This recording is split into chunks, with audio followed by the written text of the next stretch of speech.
Just want to get your top line reaction to these numbers. We can talk a bit about the effort that Greg Abel's going to have to go through here to inspire some confidence in Berkshire shareholders post-Buffett. But what did you make of the numbers themselves and the way that this company is doing? Yeah, so the numbers looked good. I was looking at them as I was kind of running to get a seat, but it looked like the operating earnings came in a little bit higher than we expected, but generally pretty close. So one of Abel's big tasks this weekend and overall is going to be to win over Buffett loyalists. How is he doing with that? What is the threshold here? And normally I would say he's going to have to do some razzle dazzle, but that's not really what made Buffett so popular. So how do you do that? Yeah, I don't think razzle dazzle is going to be his style. He's in there for about 100 days. I think he's doing a good job so far. I saw him on the floor yesterday, walking around on the shareholder day. He was kind of greeting people. He was getting mobbed. He looked okay, kind of stepping into Buffett's shoes there. I think it's really going to come down to the operations. I think this meeting, I'm looking forward to hearing a lot more about how he's digging into the operations. And to be totally fair, the last couple of meetings with Buffett were mostly kind of stories and people asking about, the past. And this meeting, I think, will have a big view of the future. And I think that's what people really actually do want to see.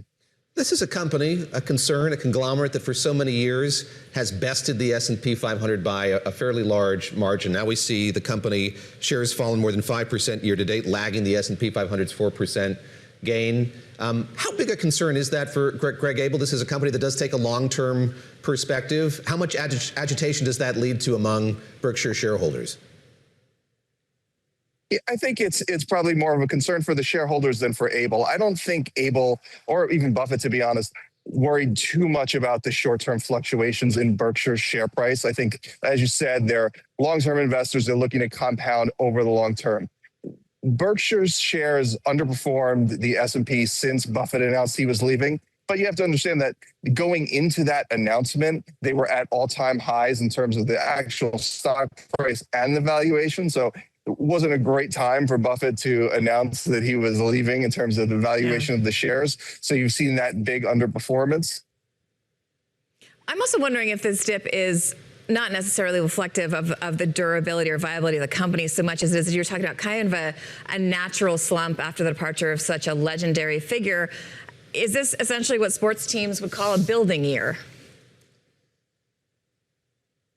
Yeah, I think so. I think that's a completely fair statement to call this kind of a rebuilding of maybe trust or confidence for investors in management of Berkshire. I think one of the most interesting things of the Berkshire story over the past year is investors have been favoring these kind of hard asset companies, and Berkshire is the poster child for things like that. So, they've got manufacturing, they've got the railroad, they've got all these hard assets in this world of AI disruption, and it seems to be kind of a natural trade on that, but you've actually seen the shares underperform. But to your point, I think Greg Abel just needs to operate, and I think investors, they don't need to see home runs out of him in terms of investing gains, but I think something in terms of this is how we invest in companies, these are the ones we pick, and maybe some singles or doubles versus the home runs that Buffett was accustomed to. Matt, I'm going to recap the headlines once more here. So we see this company operating earnings of $11.35 billion, BNSF, the railroad operating income, $1.38 billion, insurance investment operations income, $2.68 billion. Of course, insurance has been something that's been a drag on this company. But then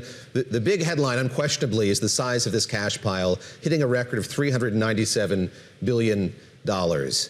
What is going to happen with that cash pile? I think it's a question that we're asking now, but we could have asked you last year, the year before that. There has been this roiling question of when is Berkshire going to deploy that cash, and what is the answer that we hear from Greg Abel, and indeed we heard from Warren Buffett before him?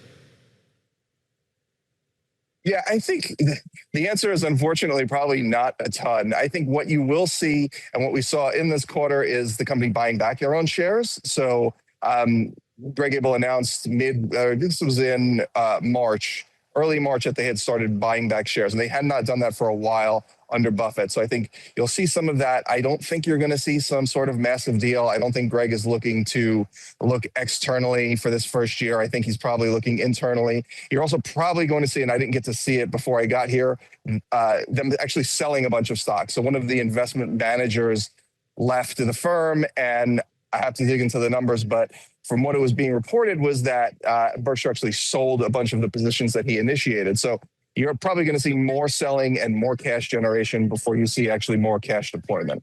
And do you think we see the company investing more in things that the previous had been a little reticent to do, including more tech and AI? Do you think that's an inevitable place that this company's going to have to go? I think it's possible. I mean, you saw a position in Amazon a couple of months ago, so I don't think they're completely hesitant to get into these things. But Abel had mentioned the stocks, the core holdings, the things that they really want to be in are businesses that he completely understands. So, I'm curious if you will see anything that's kind of out of his wheelhouse.